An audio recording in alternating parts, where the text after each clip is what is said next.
Shalom, Dieu, nous sommes encore là. C'est votre frère Michel Lévitique Louvoisier. Nous sommes là. Aujourd'hui, nous allons partager au cours du thème qui est les brisements. Nous allons comprendre, étudier les brisements, c'est quoi les brisements avec le temps.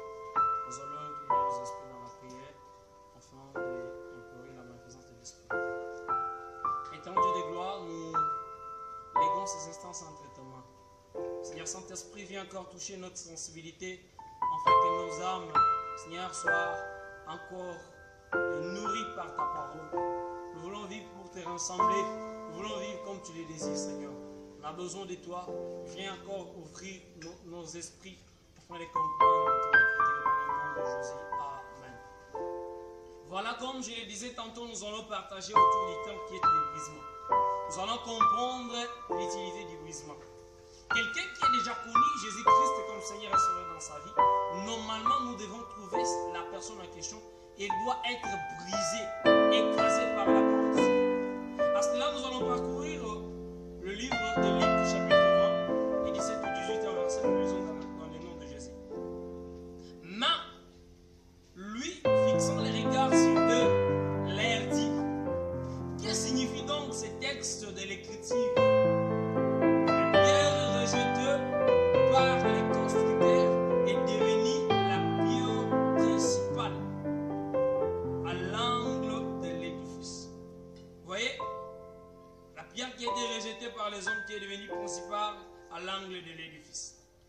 Le 18e verset nous dit ceci: c'est lui qui tombera contre cette pierre-là, se brisera et la nique. Et si elle tombe sur quelqu'un,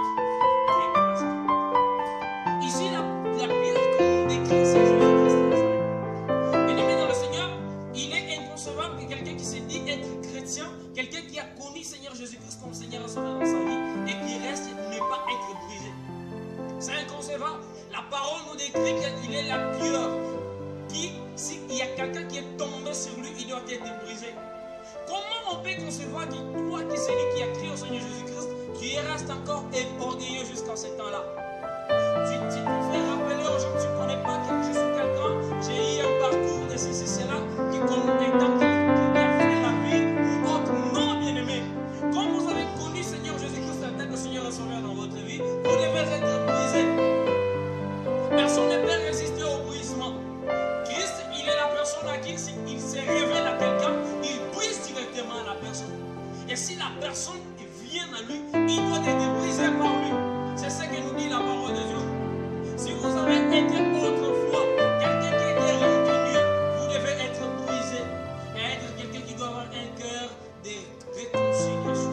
Si autrefois, avant que vous connaissiez le Seigneur, vous étiez, je ne sais moi, orgueilleux, vous étiez rancunier, vous étiez quelqu'un qui ne parvenait pas à vous réunir avec les autres, mais désormais vous devez opter le nouveau comportement parce que vous êtes le Seigneur. Si vous êtes quelqu'un qui était caractérisé par la haine, la jalousie, laisse-moi vous dire, comme vous avez connu Seigneur Jésus-Christ en tant que Seigneur et Sauveur dans votre vie, vous devez être brisé. Le brisement, c'est l'action d'être dépiécé. Ah oui. Être dépiécé, c'est dire enlever, ôter les mauvais comportements en vous. Il y a même de ceux qui doivent ôter l'incrédulité en eux. Quand vous rencontrez le Seigneur Jésus dans votre chemin, il doit réellement vous briser. C'est l'histoire que nous trouvons en Actes des Apôtres chapitre 9. Vous allez voir quelqu'un qui était seul, quelqu'un qui était renommé, connu que quelqu'un qui persécutait l'église. Pendant qu'il parcourait son chemin, il se croyait servir Dieu dans son coin, or réellement ce n'était pas Dieu. Et quand il s'est retrouvé qu'il devait servir le véritable, il est venu et il a rencontré Jésus dans son chemin. J'aime ces paroles de Pierre qui dit: Seigneur, je ne peux même pas régimer par devant toi, je ne saurais même pas résister au devant de toi. Vous voyez, quand Paul s'est rencontré, quand il fut encore seul, il s'est rencontré avec Jésus, il n'a pas pu résister devant la présence de Dieu. Maintenant, comment expliquer pour résister à la parole de Dieu? On vous dit qu'un enfant de Dieu doit être humble et c'est de l'humilité que Dieu va t'élever, mais toi tu restes toujours orgueilleux. On vous dit qu'un enfant de Dieu c'est quelqu'un qui doit être compréhensible, c'est quelqu'un qui doit avoir un cœur pour pardonner, c'est quelqu'un qui doit vivre la pureté, c'est quelqu'un qui doit vivre l'intégrité de la parole, mais vous restez toujours résistant. Bien aimé, la résistance ne fait pas partie de Dieu. Oui, nous sommes ce dont nous devons toujours suivre, ce que nous dit la parole de Dieu. Si vous n'êtes pas encore brisé, si vous avez la jalousie au-dedans de vous, si vous avez la haine au-dedans de vous, vous n'êtes pas encore brisé, vous êtes orgueilleux, vous êtes la personne qui voit toujours vous. Vous êtes caractérisé par l'égocentrisme. Tout est réuni seulement en vous. Vous ne voyez que ce qui vous semble bon. Vous ne voyez que ce qui vous paraissent mieux au-devant de vous. Maintenant, laissons vous dire que vous devez être brisé. Pour être caractérisé de celui qui suit le Seigneur Jésus-Christ, vous devez être brisé. Acceptez le brisement. Accepter le brisement, c'est ôter le mauvais comportement de vous. Vous devez être celui qui doit être conduit par le Seigneur et non par vos sentiments et non par vos émotions. Le brisement, c'est accepter Jésus malgré que c'est la personne qui m'a fait quelque chose que je ne pourrais jamais pardonner de la vie. Mais comme il est dit dans la parole que je dois toujours pardonner, je me laisse faire parce que Dieu est le Seigneur. C'est ça le brisement. Paul n'a pas pu résister. Il a dit, Seigneur, je ne saurais pas. Mais si c'est le Seigneur qui vient auprès de vous, il va vous écraser. Vous savez ce qui est arrivé à Paul? Il a été frappé. Il a été frappé directement. En éclair, il est frappé et il est devenu aveugle. Il a fait 3 jours sans parler ni boire, sans rien faire. 3 jours. Wow. Pourquoi? Parce qu'il a voulu résister à la voix de Dieu. Il ne résiste pas au brisement. Acceptez Jésus entièrement comme Seigneur et Sauveur dans votre vie. Le brisement n'est pas seulement celui que vous devez dire que certes que j'étais autrefois idolâtre, je laisse l'idolâtrie, désormais je vais suivre le Seigneur. Non, le brisement, c'est aussi quand quelqu'un qui s'habillait mal, il recadre son habillement. Oui, nous devons nous habiller, nous devons être dignes devant le Seigneur. Vous suivez le Seigneur Jésus-Christ et vous suivez la mort. C'est inconcevable. Soit c'est le Seigneur Jésus ou c'est la mort. Mon frère, mon frère, tu es quelque part en train de suivre ces vidéos. Laisse-moi te dire que tu dois accepter le brisement pour vivre les merveilles de Dieu. Pour que Dieu utilise Paul, il devait d'abord être brisé par lui. Ouais. Le Seigneur ne veut pas te prendre comme tu es là pour te briser et te dire non.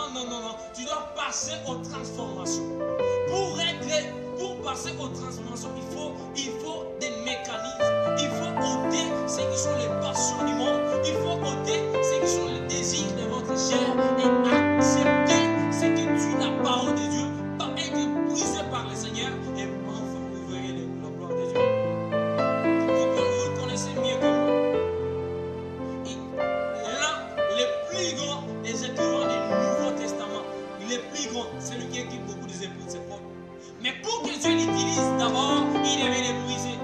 C'est pas parce qu'il était quelqu'un qui connaissait déjà la loi, c'est à cette intelligence là que Dieu devait l'utiliser. Non. Dieu devait d'abord lui faire comprendre que tu es dans la fausseté et tu dois revenir à la raison. C'est après avoir revenu à la raison qu'il doit maintenant l'utiliser. Mais toi, tu n'as jamais regardé en toi qu'est-ce qui ne va pas, quelle est ton erreur, c'est quoi ton péché, qu'est-ce qui est mal dans ton caractère. Comment tu veux que Dieu t'utilise? Même la gloire de Dieu, tu ne le verras pas ainsi. Tu dois d'abord accepter le brisement du Seigneur. Il faut que l'Éternel te brise le corps. Il faut que tu sois brisé. Il faut que tu l'acceptes. Il faut que tu acceptes la parole de Dieu en totalité. Tu connais bien ce que tu fais toujours. Tu le sais, c'est que ce qui te ramène toujours en arrière. Tu le sais bien. Mais pourquoi tu n'acceptes pas le brisement? Accepter que Dieu te brise, enfin que tu utilises. Pour que Dieu t'utilise, il faut qu'il te brise d'abord. Si tu n'acceptes pas qu'il te brise, il ne t'utilisera jamais. Laisse-moi te surprendre par cette vérité.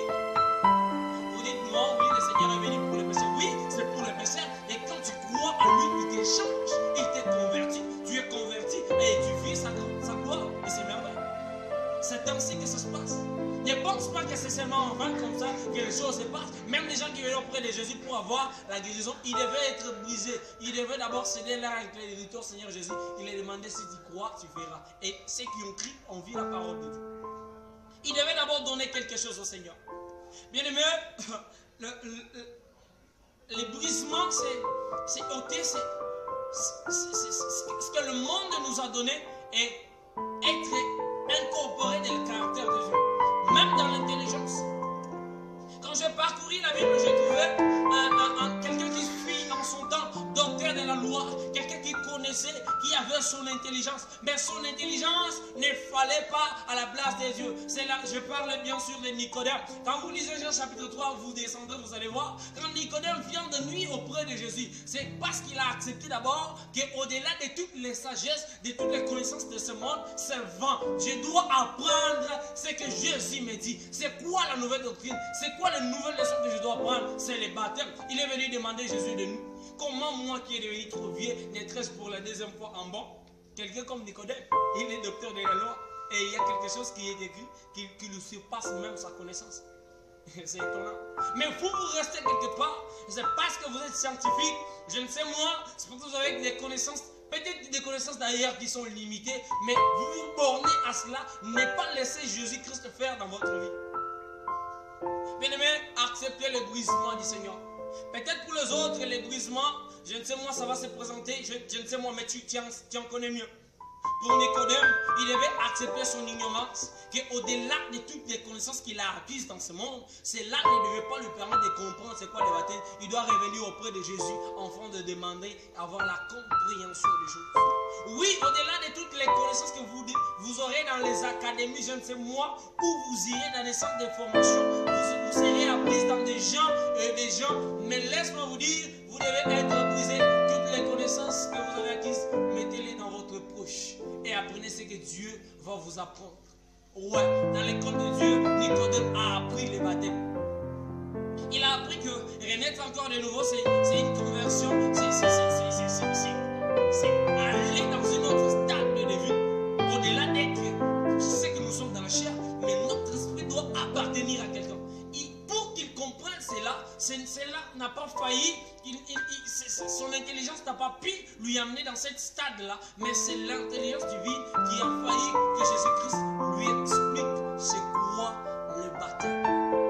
Le brisement peut se présenter à quelqu'un comme l'incrédulité. Quand vous lisez le livre de Luc chapitre 5, vous allez voir, c'est l'histoire de Jésus qui est avec Pierre. Pierre, quelqu'un qui faisait, il est en train de pêcher, il pêche, et il termine toute la nuit, il n'a rien à voir. Tout d'un coup, il y a quelqu'un qui se présente et il lui demande sa barque et il commence à prêcher avec. Après avoir terminé à prêcher, il lui dit jette le filet. Bien aimé, pour les autres, le brisement, c'est l'incrédulité. Peut-être tu penses que pour que Dieu agisse dans ta vie, ce sont des formules que toi tu connais. Non, c'est au-delà de ces formules que Dieu agit. Si tu aurais un endroit où tu cadres Dieu dans certains principes, il ne sera plus Dieu. Mais pour que Dieu, pour sa grandeur, il agit au-delà de notre compréhension. Nous devons être brisés, nous devons être ignorants devant lui. En fait, Dieu agit dans nos vies. Ici, qu'est-ce que Pierre dit? Il dit, Seigneur, j'ai cherché toute la nuit, mais je n'ai rien trouvé, mon Dieu. Mais voyez-moi, je suis au fond. Mais sur ta parole, je jetterai le filet. Je voudrais que quelqu'un dise, j'ai fait de mes efforts, j'ai fourni de mes efforts, afin de maintenir des relations, afin d'obtenir ces postes, afin d'avoir des promotions, afin d'avoir ces visas. J'ai appliqué tout ce qui m'a failli, j'ai fait tout ce qui me faut, j'ai agi à connaître des gens dans ma vie, mais ça ne marche toujours pas. Mais Seigneur, j'aimerais m'accrocher à ta parole, que ta parole vienne pour mes dieux. C'est cette crédulité-là, vous devez le briser en vous. Et voir qu'il est possible à Jésus, et il fera. Et la suite des temps, vous le connaissez bien. Pierre a eu des poissons comme il n'a jamais eu de tout son carrière étant pécheur. Il n'a jamais eu, il n'a jamais obtenu des poissons comme ces jours-là. Mais nous devons accepter les brisements pour avoir ce que Dieu veut nous donner. Les promesses de Dieu, certes, sont là. Oui, Dieu a promis. Il y a tant de choses qu'il a dit à nous et nous les vivons dans notre vie. Mais pour parvenir à cela, nous devons accepter d'être brisés. Nous devons accepter de le suivre comme Seigneur et Sauveur. Accepter de le suivre, c'est laisser la jalousie. Je disais tantôt, laisser la prostitution, laisser, je ne sais pas moi, des pratiques qui n'honorent pas le Seigneur. Laisser l'injustice, laisser, je ne sais pas moi, la tricherie. Il faut les laisser enfin d'être accablés dans la présence de Dieu et vous verrez la gloire de Dieu. Les brisements pour Satan, ça peut se présenter quelqu'un qui est toujours accro de la corruption. Mais vous devez laisser la corruption. C'est ça le brisement chez vous. Accepter de vivre l'intégrité, la justice. C'est là où Dieu t'entend pour t'amener dans une autre stade de vie et pour te bénir d'avance. Pour arriver aux bénédictions de Dieu, nous devons accepter les brisements. Bien-aimés, ce message, je l'ai obtenu afin que quelqu'un soit sauvé. Mais pour que vous soyez sauvés, acceptez d'abord d'être brisés par le Seigneur. Les brisements nous permettent d'arriver aux promesses de Dieu. Il y a des gens qui ont été promis par le Seigneur, mais pour arriver à la matérialisation de ces promesses, nous devons d'abord être brisés par le Seigneur. La parole nous les décrit au livre phare que nous avons choisi, celui de Luc chapitre 20, du 19 au 18e verset. C'est précisément le 18e verset qu'on en parle. Jésus dit, il est une pierre. La pierre en qui, si quelqu'un tombe sur lui, il sera brisé. Il doit être écrasé. Et si lui tombe sur quelqu'un, il doit l'écraser obligatoirement.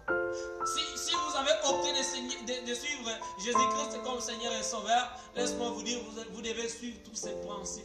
Il nous veut être parfait. Et quand vous allez obtempérer tous ces principes, vous allez voir sa gloire apparaître dans votre vie. Quand vous accepterez d'être brisé par le Seigneur, vous allez voir sa merveille dans ça. Bien aimé, le brisement d'abord pour Pierre, c'était un long processus. La première des choses, il y a un inconnu qui vient devant lui et lui demande sa barque pour en prêcher et il donne. Il donne à quelqu'un qui ne connaît même pas. Et pour que vous donniez à quelqu'un, qu'est-ce que vous attendez? Il doit être quelqu'un de comme ça. Il doit être comme ça. Moi, c'est l'église, c'est les bishops, c'est lui. Je dois donner aux orphelins. Non, bien aimé, il faut toujours, quand il y a une occasion qui s'offre devant vous, il y a quelqu'un qui vient vous demander, quelqu'un à qui il ne saura même pas vous rembourser ce qu'il vous demande. Sachez-le bien que c'est Dieu. Il faut donner à la personne. Donner, c'est ça le brisement.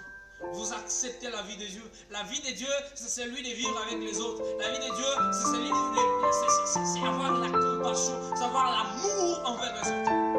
Nous devons accepter d'être brisés par les Seigneur. Sans les brisements, laisse-moi nous scandaliser, nous ne devons pas les Seigneur. Les saints chemins pour vivre de lui, c'est le brisement. Si c'est nous qui avons opté de les suivre, nous devons être brisés. Mais si c'est lui qui vient dans notre vie, il vient et il nous brise d'abord. D'abord, c'est les brises. Oui, vous serez bénis, vous serez prospères, vous aurez les visas, vous en aurez les mariages que vous cherchez. Certes, vous aurez la promotion, oui, vous aurez l'emploi, vous serez embauché, mais dans un premier temps, acceptez d'être brisé par le Seigneur. Soyez d'abord transformés par lui et vous allez vivre. Mais nous traversons dans un moment où il y a une génération qui opte tout. Ils optent le monde et Dieu non, cette combinaison n'existe pas. La parole déclare que ce qui appartient, c'est au renouvellement. Ils vont vivre le renouvellement de l'intelligence. Nous ne devons pas nous comporter comme ça, Seigneur. Nous devons être des gens qui sont renouvelés par leur intelligence, afin de vivre la grandeur de Dieu. C'est ça le brisement. Ma sœur, il faut bien t'habiller. Habille-toi dignement. Le Seigneur te récompensera. Tu auras d'abord, un mari qui sera monté et le Seigneur va t'offrir un foyer pour que tu seras à l'aise et apaisé. Ne pense pas que exhiber ton corps, c'est ce qui fera de toi grand. Non, acceptez les brisements. Les brisements, c'est les conditions du Seigneur. S'habiller décemment fait partie aussi du brisement. Nous devons accepter d'être brisés. Bien-aimés, acceptez d'être brisés par le Seigneur. Le Seigneur veut faire de vous quelqu'un de grand, mais il doit d'abord vous briser. Je suis venu juste vous informer que le brisement est obligatoire à nous tous. Nous devons être brisés. À un certain moment, quand vous sentez que vous êtes toujours colérique, si vous n'avez pas encore abandonné cela, vous n'êtes pas encore brisé, acceptez d'être brisé. C'est vous toujours qui êtes les rapporteurs. Vous ne savez que dissiper les gens avec des mauvaises nouvelles. Vous venez toujours dire de gauche à droite des choses qui ne valent même rien. Vous mettez à cela et vous priez le Seigneur.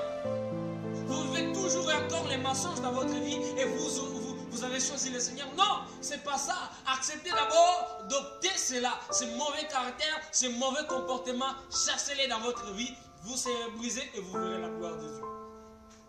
Je veux ensemble que nous puissions crier au Seigneur, celui qui vient dans nos vies. Quand il vient, il nous brise, il nous écrase. Lui, les potieux qui nous façonne comme il le veut. Lui, les vrais potieux qui nous fasse ce qu'il veut de nous. J'aimerais que nous puissions prier ensemble. Nous voulons crier au Seigneur. Nous voulons dire au Seigneur, Seigneur, nous voulons être brisés. Brise notre cœur, brise nos corps, les passions de la chair qui ne prennent pas les décisions.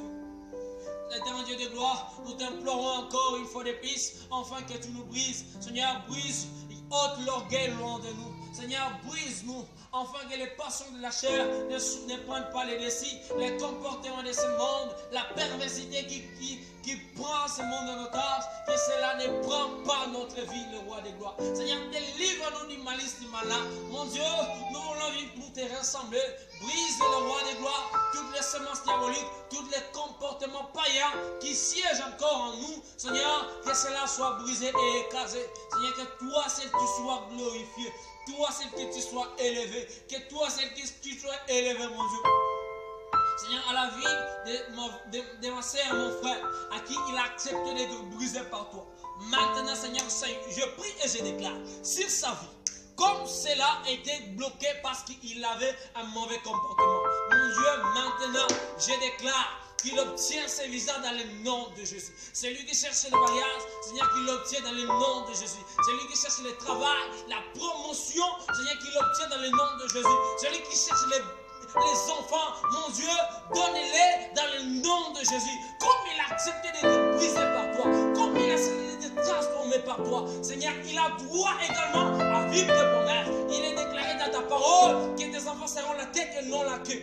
Désormais que sa vie change, le roi des gloires. Que la vie dans son couple change. Seigneur, transforme sa femme, transforme son mari, rends-le un couple exemplaire à modèle. Mon Dieu, exauce l'esprit inexprimable de tes enfants. Ils ont accepté d'être brisés par toi. Ils ont accepté d'ôter les mauvais comportements. Ils ont accepté de t'appartenir, mon Dieu. Seigneur, que ta miséricorde, que ta grandeur, que tes bénédictions leur soient aussi, leur partage, mon Dieu. Seigneur, que tes promesses soient encore, qui reviennent dans leur vie et qui vivent ta promesse. Seigneur, que je les déclare prospères, qu'ils soient bénis. Mon Dieu, qu'ils soient élevés, que leur ministère accroisse encore davantage. Seigneur, que tu bénisses tout ce qu'ils vont entreprendre. Seigneur, que tu bénisses toute leur vie. Mon Dieu, que tu sois la lumière qui va éclairer leur famille, éclaire leur nation, éclaire leur village.